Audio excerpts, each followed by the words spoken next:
Save our planet, halting meat consumption to solve climate challenges. As the United Nations Climate Change Conference, or COP17, concluded in Durban, South Africa on Friday, December 9th, delegates from the more than 190 convening nations had made progress on details of the $100 billion Green Climate Fund intended to assist developing countries most vulnerable to climate change. But for now, the many urgent challenges faced by such countries, including in the summit's host continent of Africa, must be addressed through their own actions. Africa faces the twin challenge of poverty and climate change. 90% of Chad Lake has disappeared.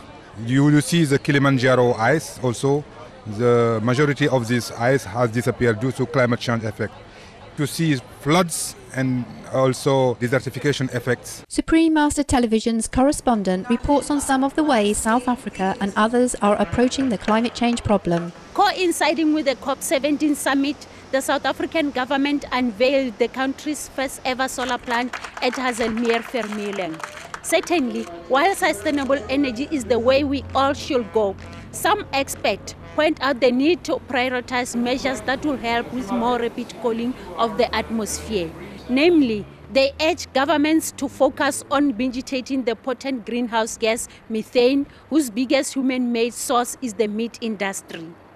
This was the message of Indian Member of Parliament and vegan, the Honorable Maneka Gandhi, who spoke at the press conference just 3 blocks away from the COP17 conference center. What needs to be done is not to concentrate on carbon dioxide and do the things that can be done, which means that you go to the next and most important gas, which is methane. You can say, all right, we will not eat meat. We will not grow meat for others to eat. Not only is it a real solution, but it's an immediate solution. Many others express support for the dietary solution to global warming. We have the livestock, which polluting a lot with methane gas, which is more potent than CO2. As more and more people eat more and more meat, it's causing extra methane emissions, it's cutting down the forest, and in addition to being very, very cruel. The South African vegan cyclist Van Fortley cycled thousands of miles from Cape Town to Durban over 2 weeks in his own inspiring campaign.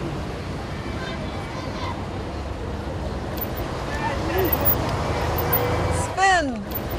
Basically highlighting the fact that climate change has a lot to do with individual choice, daily choice of what drives you, and it's not only about the fuel that you put in your cars, it's about the fuel you put in your body.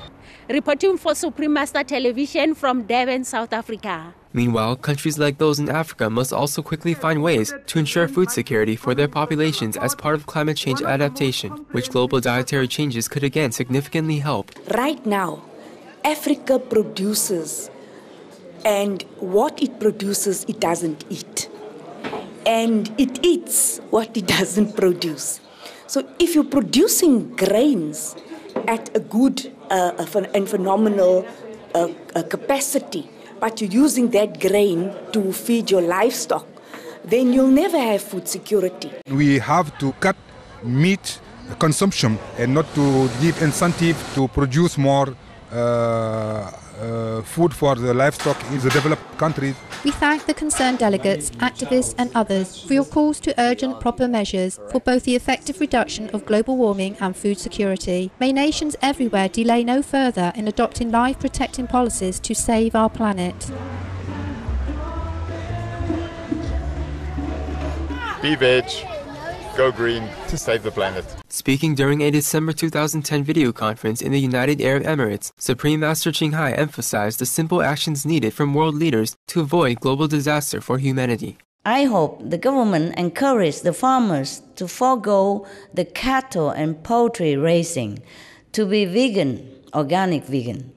Because for one, it is still much more costly in terms of food, energy, water and uses to raise animals, whereas it costs less and less to have organic farming. We need every help right now in this emergency situation.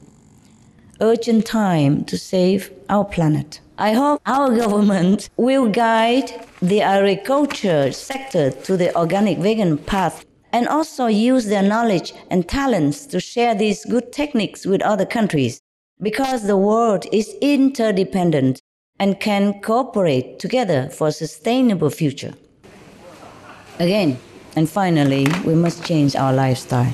We should live more simply, sustaining ourselves on the best diet and the ecology diet, that is organic, vegan.